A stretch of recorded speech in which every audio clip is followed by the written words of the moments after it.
В эти дни в Амгинской центральной районной больнице работала бригада врачей-неврологов Республиканской клинической больницы номер 3.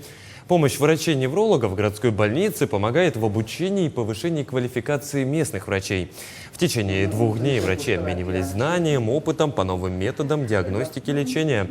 В ходе работы врачи ознакомились с отделениями, лабораториями больницы и с новым оборудованием диагностики и лечения. В свою очередь врачи-неврологи выразили свое удовлетворение.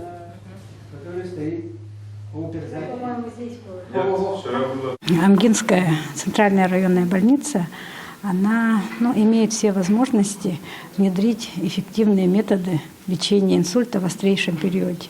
Это касается телетромболизиса и методом телемедицинской такой экстренной консультации с Республиканской больницей номер 2, Центр экстренной медицинской помощи.